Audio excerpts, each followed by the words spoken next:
conventions, and I figure if I have to be somewhere bothering people, I might as well be here.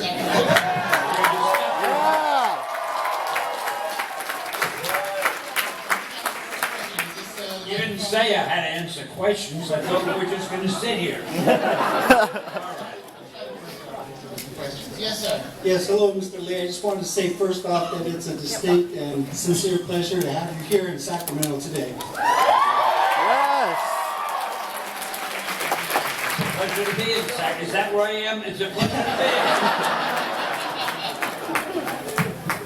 be. Two questions. One real quick one is, it's great to see you know, the longtime face of Marvel Comics in all the movies and your cameos. And then we also like the Easter eggs at the end of the movies. I'm wondering, A, how that came up to, you know, be a reality and if it's going to continue. And then the bigger question being, you know, I've been a Marvel supporter all my life. And gotten into a couple, you know, combats with DC fans. Wait a minute. Did I hear an obscene word? There might be two. Never to be uttered again, sorry. But, you know, I feel like I've watched the Marvel company grow into something. Your question, sir, please. It's grown into such a huge empire. I'm wondering, from your perspective, from the early days to now, where Marvel's this huge empire, how does it feel to look at the impact you've had worldwide? I'll show you why I'm such a great guest at these panels. You heard the question? I like to give an answer that really grips you. Feels good. Yes.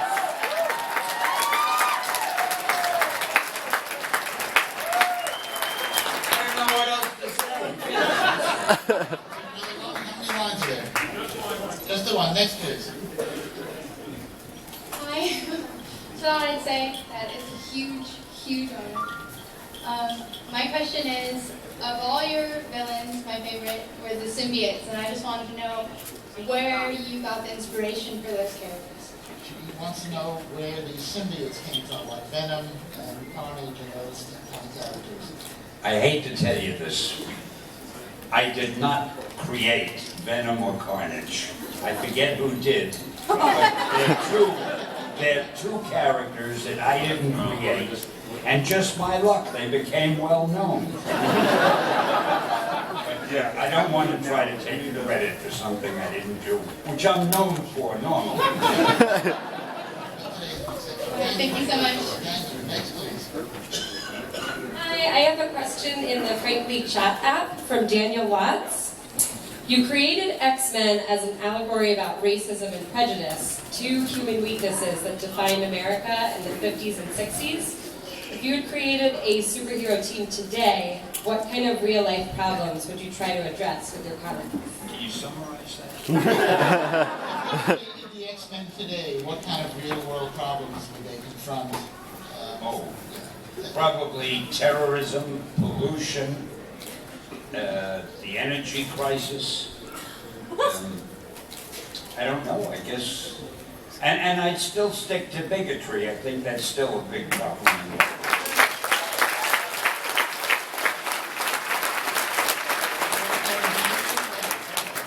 With one exception, it's perfectly okay if you want to dislike DC Comics. I'm only kidding, really. They're all friends of mine. Yes, sir. Hello, sir. I just wanted to ask you, what inspires you to create your stories and characters? What inspires you to create your stories and characters? Greed. I needed the money. It was a job. I got paid for it. My publisher would say to me, "Hey, Stan, the Fantastic Four is selling pretty well. How about coming up with another superhero?" Well, if I did and it sold, I could keep my job. If I didn't, I might get fired. Now you know the true answer. Thank you, sir. Thank you. Next, please. Hey, when I was growing up, before my question, I just wanted to tell you something. When I was growing up, I didn't have a lot of people to look up to in the neighborhood that I lived in. And the people that I looked up to were your comic book characters. And it wasn't because of their powers or anything like that. It was because the qualities that they had as people. the people around me didn't have those same qualities, and I wanted to grow up to be like them, not to be like the people around me. I feel like if I didn't have that, I don't even know if I'd be alive right now. The places that I've lived, I don't know if I would even be able to be talking to you. So I just wanted to thank you for that. And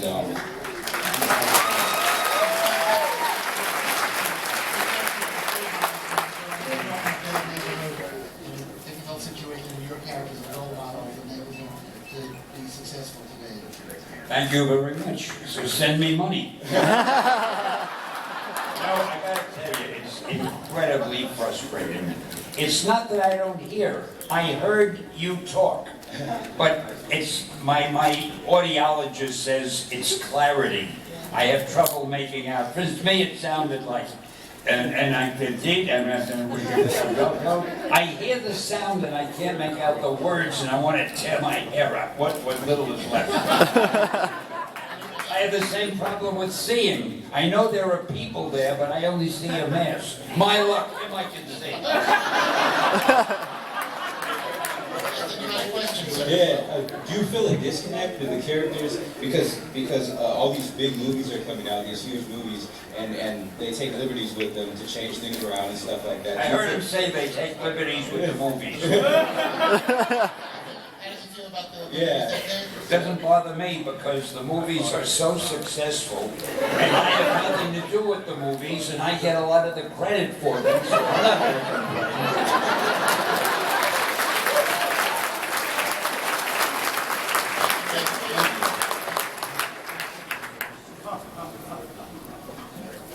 What is your favorite Marvel movie that you were in? My favorite. What's your favorite Marvel movie that you were in? I tell you the truth, I liked them all. If I mention one, and the director of another one hears I didn't I'm finished, so I think they're all wonderful. My favorite is usually the one I have a biggest cameo in. First of all, Stan, I hope you feel better soon. Thank you. I was wondering how your movie cameos came to be. How did your movie cameos started? What was the first cameo? I think it started with Bryan Singer, who did the X-Men, the first X-Men movie. He said to me one day, would I like to be in a scene? Well, despite the fact that I'm known for my shyness, I said, yeah, I'll be in a scene. I don't know if you remember the scene. There was a guy walking out of the water and everybody is staring at him. And one guy is selling hot dogs at the beach. And he's going like that, looking at, and that was me in a piece of acting that should have won an award. Thank you so much, Stan. Excelsior! I know there's more to the answer. I was going to say I must have done so well at that cameo that all the other directors said, why should Bryan Singer have all that luck and pleasure using Stan? So now they're all fighting for me. And if you believe that, I have a bridge in Brooklyn. No, I never sold. I didn't even get to eat one of the hot dogs. Okay, who's next? Another question from the Frankly Chat app from Brian. Stan, who is your favorite artist of all time? My favorite artist, what? Of all time. You know, they're all so wonderful. The one I did the most work with, though, and the one who was the most successful, I guess, was Jack Kirby.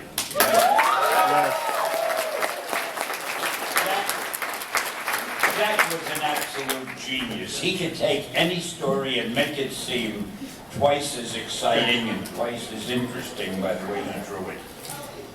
In fact, I was the luckiest guy in the world because all our artists were great. Ditko, John Romita, John Buscema, Gil Kane, Gene Colan. I mean, they all made my stories look better than they were. And I hope none of them hears that or they'll want to raise. They were wonderful. I mentioned Jack because he did the most with me. And Jack was an incredible artist. He would just take the illustration board and start drawing. He never made preliminary sketches. He just started drawing and the drawing was finished. It was as though it was all in his brain, and he was just tracing it on the paper, what he had already drawn in his brain.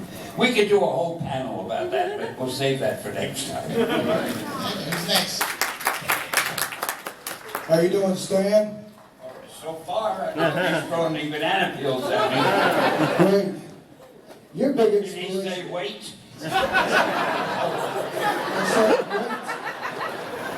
Your big inspiration behind this concept that I created with this superhero, and I just wanted to know, are you going to try to create new, contemporary, fresh heroes for today's generation, or are you going to still follow the old Marvel comic patterns? He wants to know if you're creating any new characters these days. Oh, yeah. I'm not doing any new ones for Marvel, but I have a company called, I'm still with Marvel, and with Disney, because they bought Marvel, so now I'm with Marvel, I'm with Disney, oh boy. But I have my own little company called POW Entertainment. Of course, you've all figured out that POW stands for Purveyors of Wonder. And we're doing a movie right now called The Annihilator.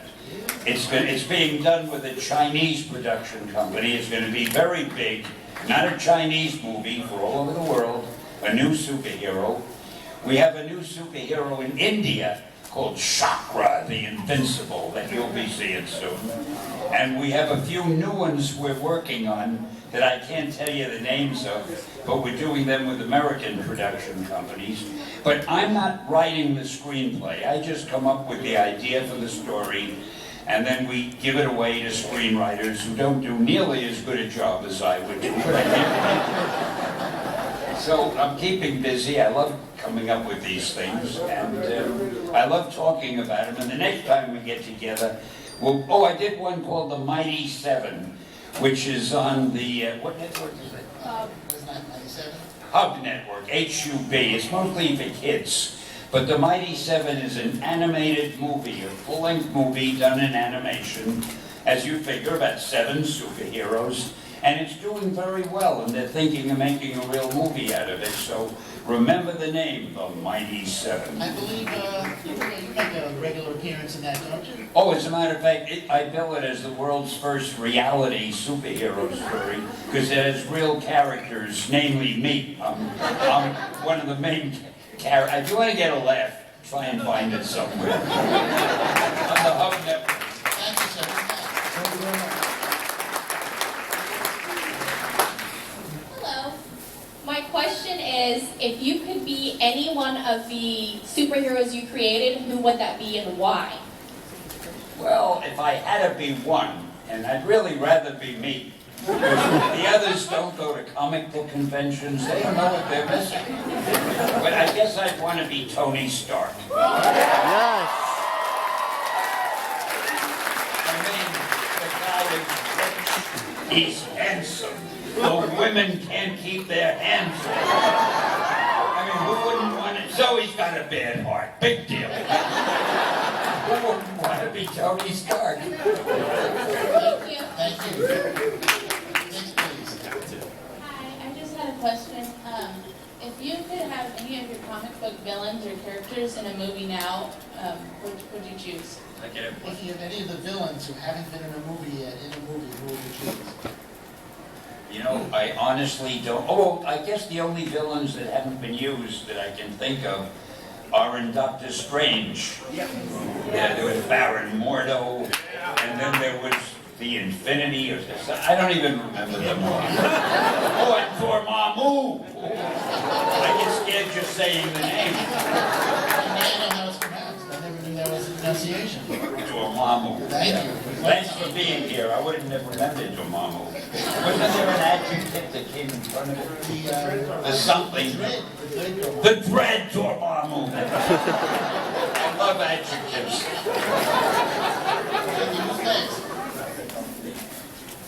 Hey, Mr. Lee. I hate to speak of blasphemy, but is there any DC character that you wish you would have thought of? Any decent character? That you wish you would have thought of. Oh, I wish I would have thought of all of them. No,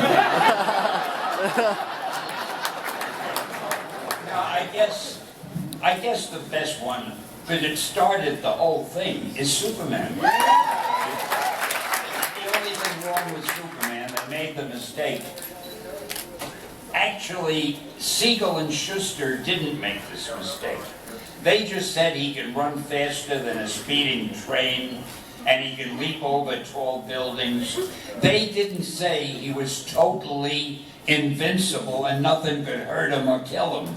But they got themselves into such a bind when you never worried about Superman. Bullets wouldn't hurt him, nothing could hurt him. So they had to invent kryptonite. And unless he's menaced by kryptonite, why are you bothering to read the stories? And I shouldn't be talking this way. Yeah, it's not fair. I mean, so they're not Marvel. Everybody can be Marvel.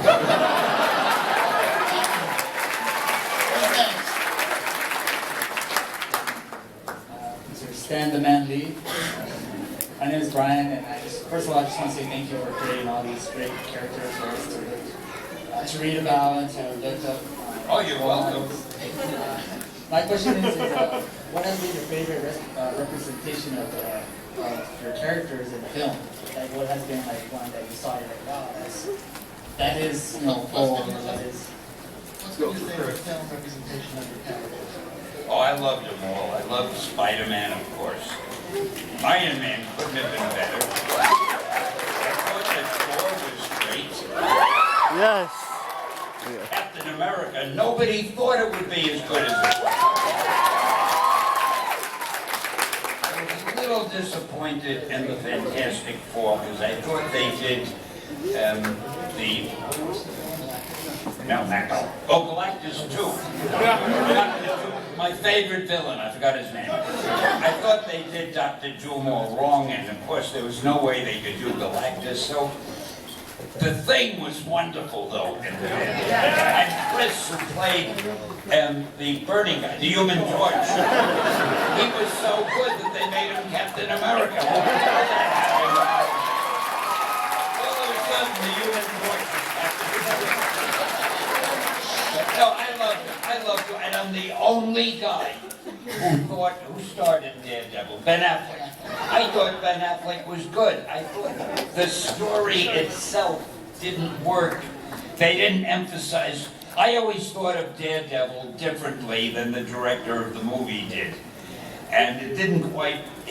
Daredevil wasn't the way he should have been. But they'll do another one, and they'll do it right, and you'll see it'll be a great movie. They're planning on having it. Oh, and you know they're doing Ant-Man. They're going to do Panther. They're Guardians of the Galaxy. You know. And they're thinking of the Inhumans, Doctor Strange. So eventually you won't have to buy a comic book. Just buy a DVD or video, whatever you call it. Don't worry, actually, it's DC's problem now, so.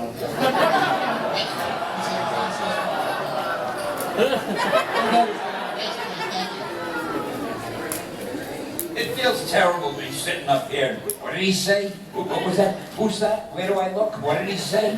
Sorry, I don't hear you. All right. Who's next? It gives him a job. I actually hear you perfectly, but I don't want this man walking the street. I'm Jake. I'm an international professional journalist. We're moving from Belgium to be here. And one of the print magazines I went for is all about inspiring people.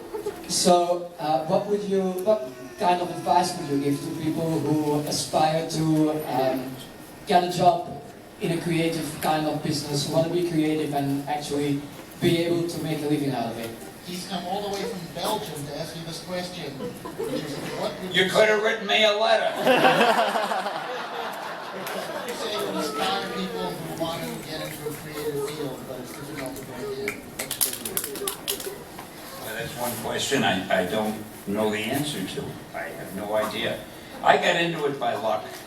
I heard I had a cousin who knew the owner of this publishing company and said there was a job open. I didn't even know they did comics.